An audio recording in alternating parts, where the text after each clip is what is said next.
So first, can you tell us a little about yourself?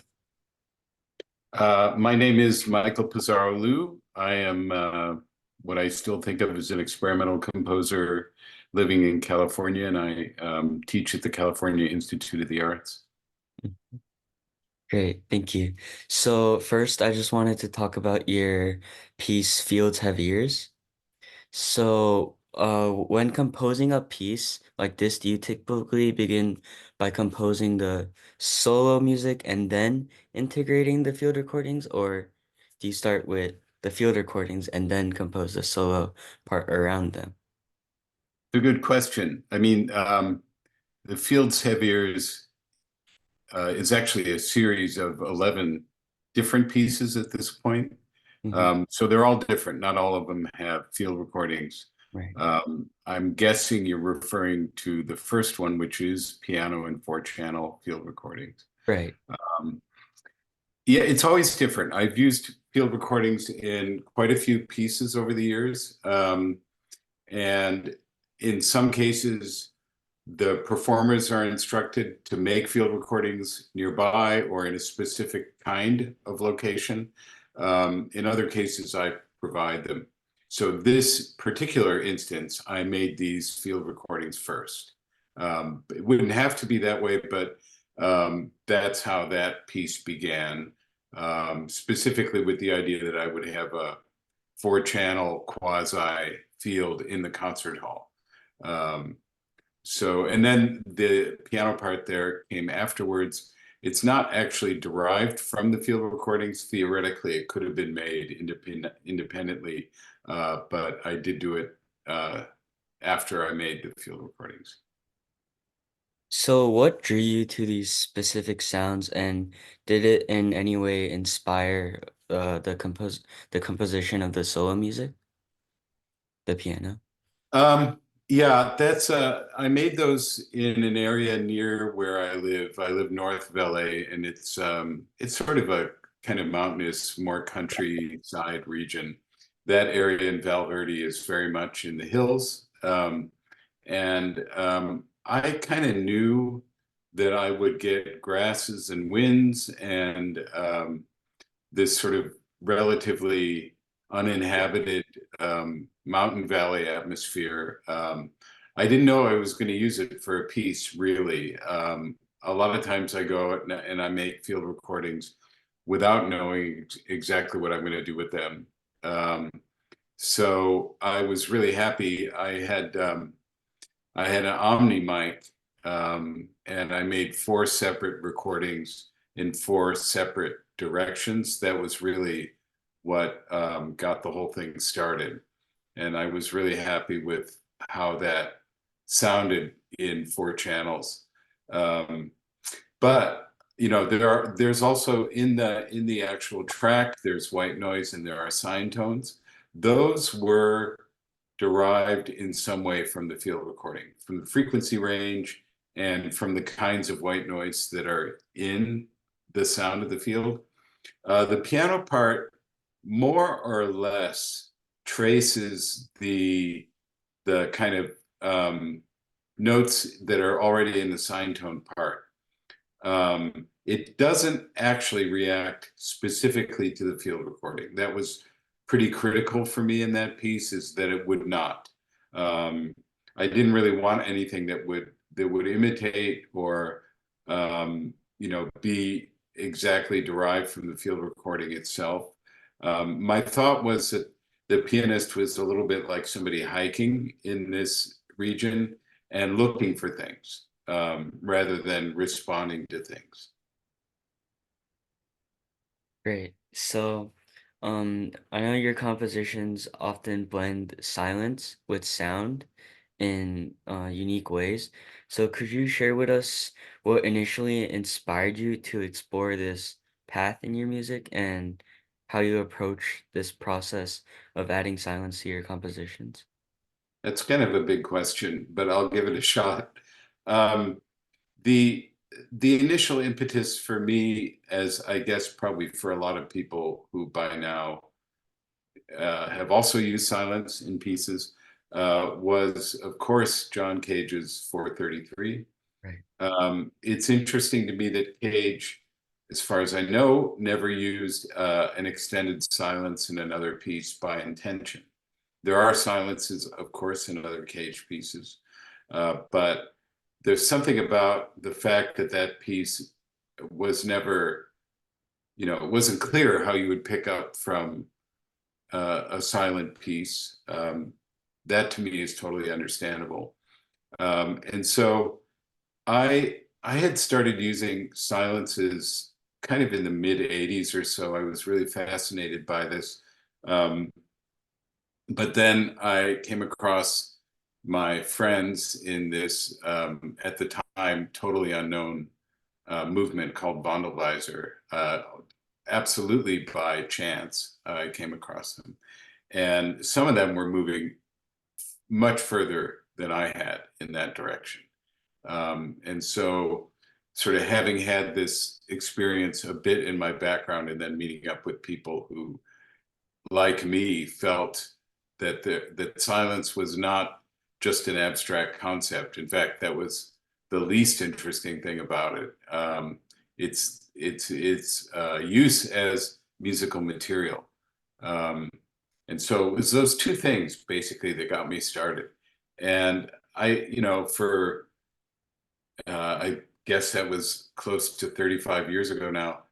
It still seems to me like a kind of inexhaustible resource. I don't use silence in every piece, but especially now, but it's something that's kind of always in the back of my mind. So, are there any new directions or unexplored areas within music composition that you are particularly like excited to delve into in your future projects? That's a good question. I mean, when you've done a lot of pieces that have deliberately kind of mapped out the area you were interested in some ways it gets harder and harder to do something that for you is new. Um, I mean, in the last, let's say, 4 or 5, probably a bit more, 6, 7 years, I've done a whole series of much larger ensemble pieces than I did before. And so I guess one frontier for me is this idea that an orchestra, or whatever we call an orchestra, is simply a large number of players, is analogous to an environment. Um, I've spent a lot of time listening to environments. So these kind of synthetic environments that are made through instruments, people playing instruments, or voices. Um, this is something that interests me, and every new piece in that direction is a challenge, but it's definitely something that's going on. Um, I've gotten really interested in melody, which is the oldest thing there is. So I can't claim there's anything new in that, but I think I found my own way of doing it, basically, kind of continuous melody. Lately, I've been really interested in Guqin music from China. The Guqin is quite possibly the oldest instrument, certainly the oldest instrument in China. And it's a melodic instrument. And, you have pieces that are probably 2,000 years old. Um, and it's an incredible tradition that's mainly melodic. And there's a lot of what I would call kind of implicit silence in that music, not in the Cajun sense of creating a silence intentionally, although that can happen. But the music isn't really rhythmically notated. So yeah, that sort of approach to melody, this kind of long poetic melody that includes always in the background an awareness of silence. I guess that's probably the thing I'm most interested in doing at this moment. So, when you're composing these works for, let's say, like larger ensembles such as orchestras, do you find any challenges or opportunities compared to composing for like a solo setting or smaller ensembles? Yeah, it's interesting. I mean, for a very long time, I was totally happy just to write solo pieces. I have a lot of them. And, because of the presence of silence as material, I always thought of them as kind of orchestral, as something that's in the midst already of a very dense atmosphere. And so it's interesting after all those years of being pretty happy doing that, or one or two, sometimes three players, that I found a way to do larger pieces. It's mostly because people were requesting them from me, um, and it uh, it's kind of almost like the inverse. I try to find a way to have that environment be the orchestra, and I guess there are probably a million ways of doing that, but I don't think that's true of earlier orchestral music. You could probably pull out parts of the Rite of Spring.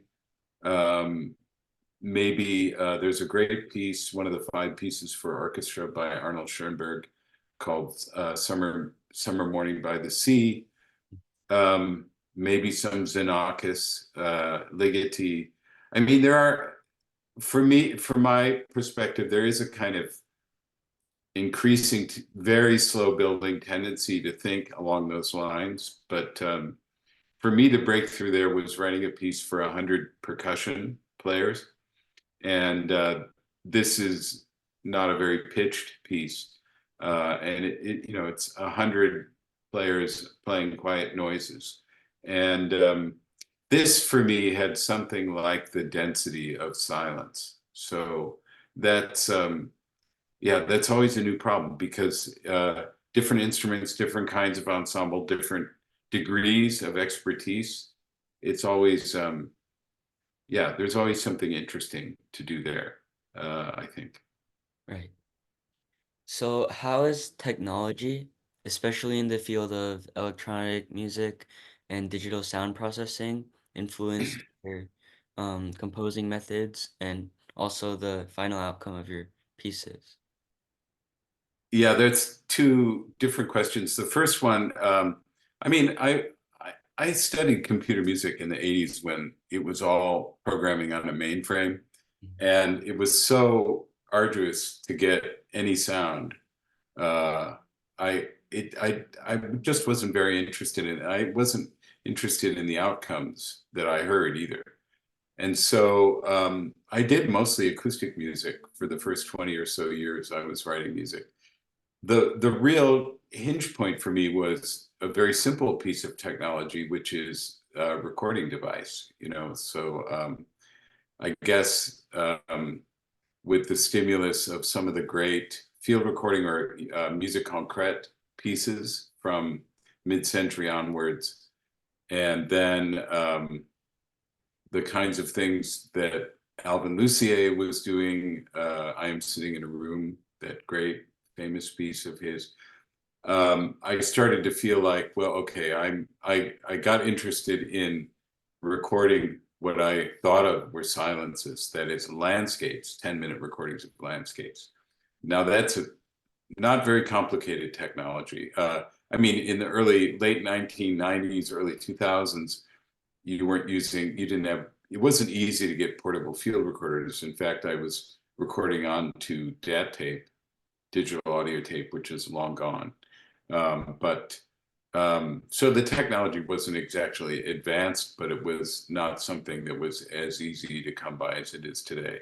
In any case, that brought the need to work with those materials. And the first real electronic piece of mine is a piece called Transparent City, which is 24 field recordings, 10 minutes, all made in Los Angeles, to which I added sine tones.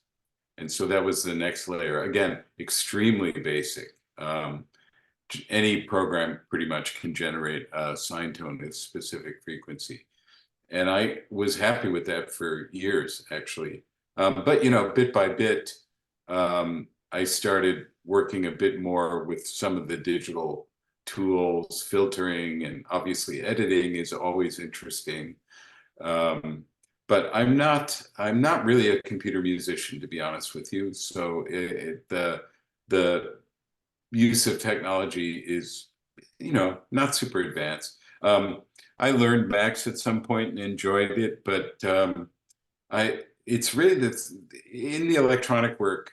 It's sampling, field recording, sine tones, editing things together that really interests me. It's like, in a way, it's like filmmaking, you know. You have your materials and then you find a way to make it hopefully compelling uh, journey through them. And, all of that kind of led, this kind of work um, led me to want to release them on CD. And so that's really when that began, is with wanting to release I don't know why exactly. I didn't think there would be a huge audience for it, but it seemed like that was going to be the best way to disseminate that work rather than having people listen to these kinds of pieces in a concert hall, which of course sometimes happens. But I thought the idea that having them at home, um, might be an interesting experience for people. Um, and so I that was 20 some years ago. I have released so many CDs at this point. I think I need to slow down. So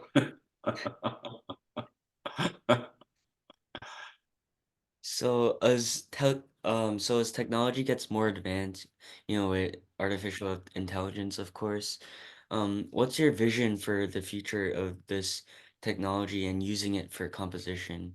And like, what are the pros and cons? yeah, I don't have much experience using AI for composition. I've been aware of various projects in it.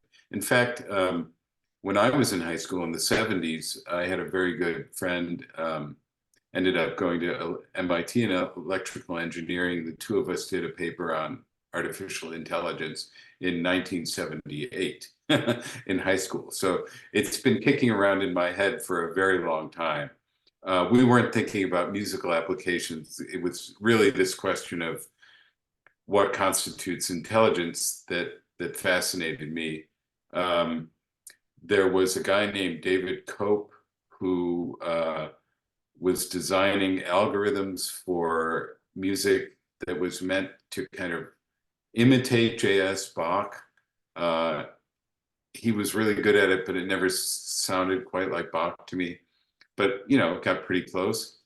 Um, of course, Zanaka's use of algorithm is a kind of AI in a way. It's all done, much more mechanically, I guess, than kind of in a generative way, the way computers deal with AI now. So to a certain point, it interested me. I now there are quite a lot of people doing music with AI. I have to be honest, I haven't heard a thing yet that interested me more than anything that a human makes. Um, and if you look at, I mean, it's with music, it's perhaps a little harder to judge. But if you look at the way AIs write, it's really quite poor, I think. And there's nothing wrong with using it, but I would only use it to then actually write and rewrite the text myself. And I suspect that, again, based on what I've heard from composers working with AI, that it's got a long way to go before it comes anywhere close to what you and me and other people can do with our brains when it comes to making music. I'm not interested in music for its own sake. I'm interested in it because it's an activity that human beings do together. Mm. And so if I was only interested in sound results, perhaps, but it's really the kind of communal, shared experience of music that interests me. So I have no problem with other people going that direction, but it's not one that excites me a great deal, I have to say. Right. I think there's a lot of room for human societies to develop. I don't think we're done with that work, and I think music is a really good avenue for that because of the way musicians share with each other. And so I don't think we're at the end of that story. And I don't think, maybe at some point an AI can help with that. That would be great. perhaps. But my own I guess satisfaction from music comes from doing it with people and sensing that they're responding to their own feelings. Mm. So moving on to the broader genre of contemporary music, um, how do you believe that it could be made more accessible to a wider audience? Are there like any specific strategies? I don't think so. I mean, I think it is already, if we're talking about access, I think it already is accessible to a wider audience. Um, there are a zillion things on YouTube that will challenge your ears that I would call experimental music, and they're so much easier to access than they were when I was growing up, when you had to look for everything, you know, scores and recordings, and there wasn't that much. And so if you're interested, then it's accessible. Mhm. How people get interested in it, I'm not somebody who thinks people get interested because they're told to be interested. I think something has to catch them somewhere along the lines and make their ears perk up, or something happen that that challenges them in a way that kind of forces them to grow. And I when I was probably 10 or 11, I guess, my uncles were really interested in the Beatles. Um, you had the Beatles' White Album, and lo and behold, on the White Album, there's a piece called Revolution 9, which Yoko Ono and John Lennon made for the Mhm. most part, I think. And there are tape loops, and it's a piece of kind of real time tape music, uh, with based on music concrete principles, not unlike what David Tudor would have been doing at the time. They were certainly influenced by Cage. Now, I heard that piece on a no, not that conventional, but pretty conventional rock record containing otherwise only songs. And I think from the first time I heard it, I thought this was an incredible thing, whatever it was. Um, and nobody told me. I think my dad said he thought it was crazy. Uh, my uncles loved it. I don't, but I had to hear it. And they were the most popular band in the world. So that's probably the way quite a lot of people encountered any kind of radical music without even knowing it. Um, you know, uh, Hip hop can be a kind of experimental music. It certainly was when I first started to get into it in the 80s and 90s. They would sample from anything, and it's based on music concrete. And so there, there are there are contemporary music developments everywhere. Now, it's not always in the orchestra and for classical instruments. There is something about that, um, that because of its association with European culture, ancient European culture, is coded in a way that maybe not everybody is interested, because maybe not because of the sounds. I mean, I think probably most people in the world would find a Mozart piano concerto beautiful in a kind of abstract sense, in the same way that I don't think it takes any special aptitude to find, a great, Ali Akbar Khan playing the Sarod beautiful. I knew nothing about that when I first heard it. Nobody had to tell me it was beautiful. So I don't think that it requires much for that, but I do think when it comes to making music, um, the classical instruments have there's always got to be a way to find out a way, or we have to find out a way to use them that seems appropriate for our own time. And I don't think that's such an easy question, actually, because pianos and violins and cellos and trumpets and all these instruments that have sometimes, probably in the case of violins, like a 600-year history, um, they carry that with them. And so, how can we make use of those things at the same time that we have something relevant to do with them today? But it's not fundamentally different than somebody writing a theater. a play that's been going on since the ancient Greeks. So there are ways to do it, but I think the challenge is actually much harder for classical music, or what you might call classical music, to make it seem relevant. But I think if it was, and I don't think, by the way, that making it relevant means having orchestras play hip hop. Or have a DJ or something like that. It's got to find its own kind of relevance. So it's a difficult question. Maybe probably the way that most people encounter any kind of orchestral music these days is through film soundtracks. And there was certainly a period, 2001, you probably know, um, the Stanley Kubrick used Ligeti.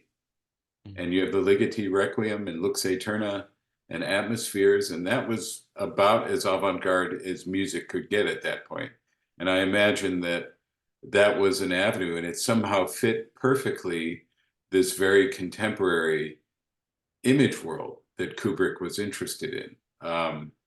But again, that wasn't Kubrick trying to make Ligeti popular. It was something where, that he was already pushing speaking of AI, by the way, HAL is a great example, right?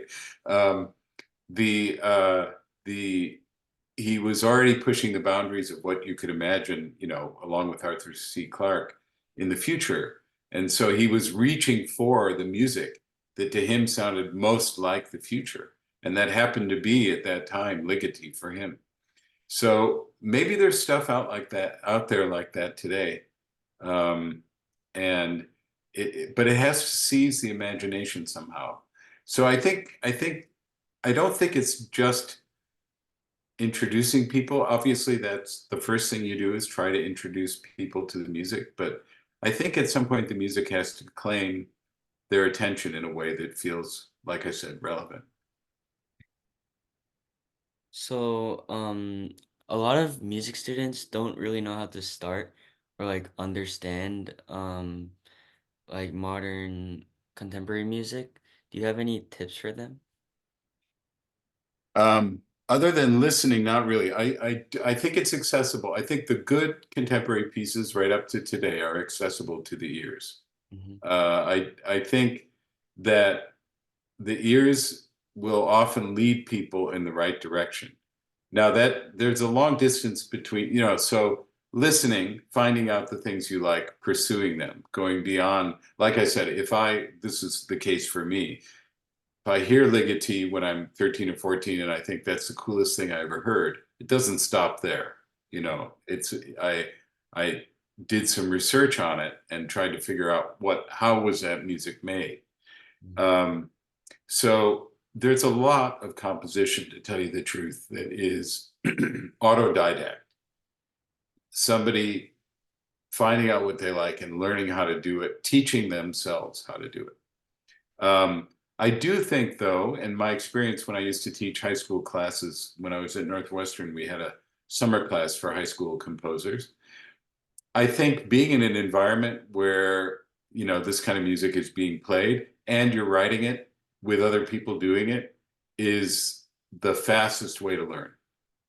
So if you're around other people it sounds like that's maybe what you're doing, Edward.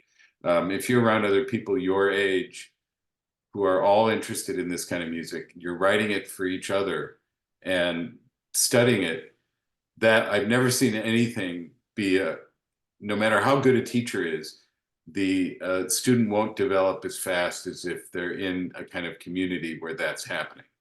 And Right. so, if I were to make a tabula rasa recommendation for, say, somebody in the US who has access to instruments and their friends play music and so forth, it would be find out the music that you like and write pieces to play with your friends. Mm-hmm. The writing part, the notating part, comes pretty naturally once you get interested in how to do that. And that's not the hard part. The hard part is really learning how to communicate with other musicians. And at some point, it probably leads you to other scores. And you look up, so, How did somebody, let's say you're interested in writing microtones, how did they notate the microtones? What kind of system do they use? Like I said, nowadays, that kind of information is accessible. But what's harder is to to share this with, I don't think it has to be a large group initially, honestly. I think a smallish group of people getting together with that interest and pursuing it, um, because music is a social activity, pursuing it together, that's probably the best way to start. Um, but there are a million ways. Mhm. So, are there any emerging trends or movements that you believe will impact this genre positively?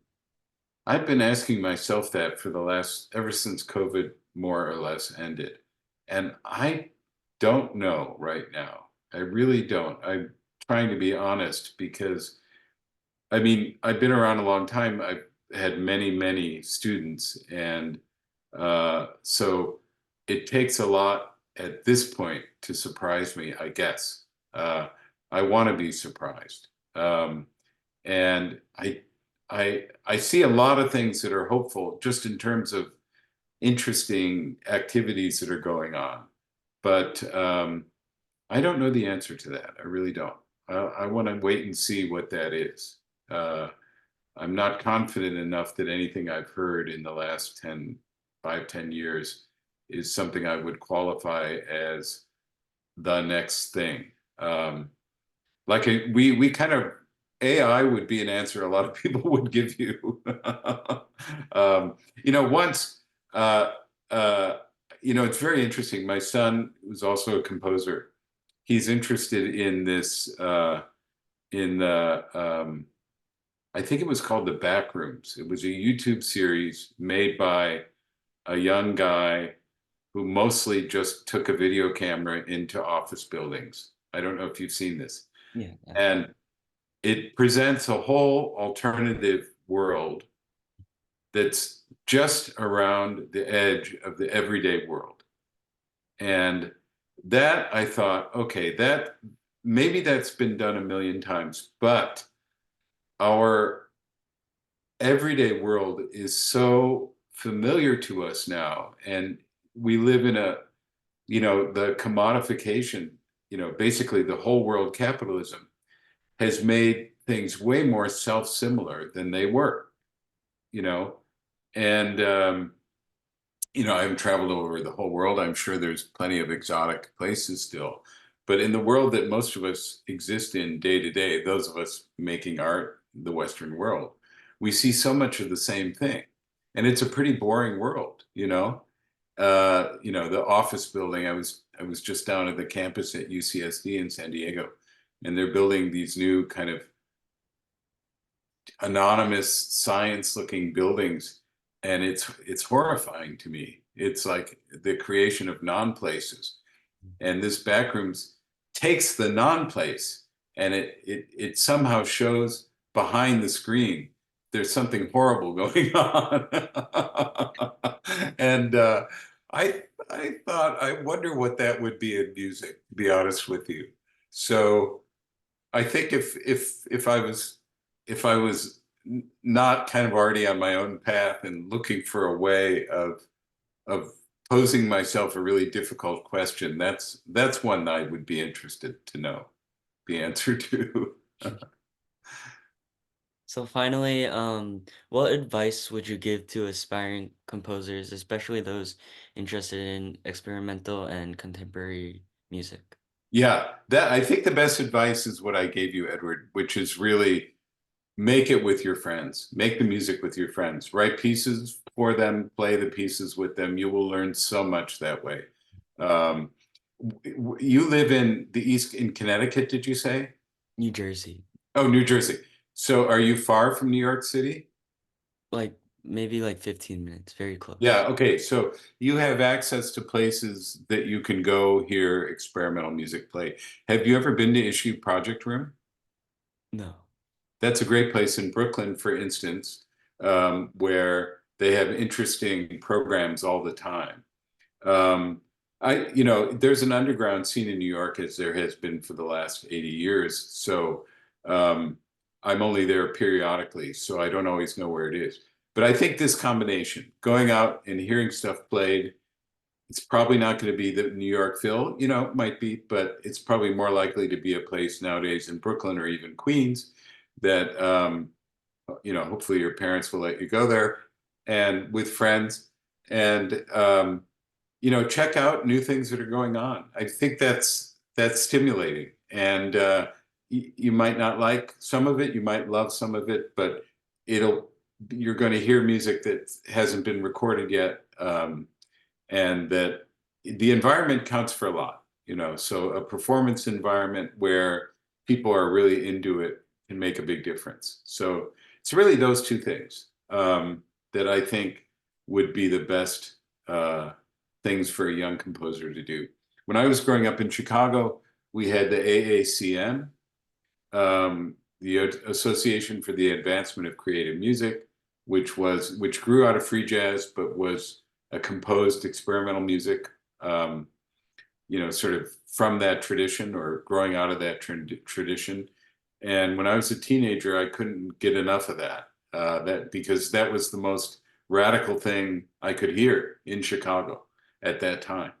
And I can't tell you how important that was to me. So you can find something like that going on, maybe in New Jersey. That would be a great thing to do. Mhm. Well, thank you so much for all the great responses. It was very nice meeting you. Nice meeting you, Edward, and good luck. And I hope your organization and everything goes well and stay in touch. Thank you. I'll stay in touch. Bye. Great. Bye.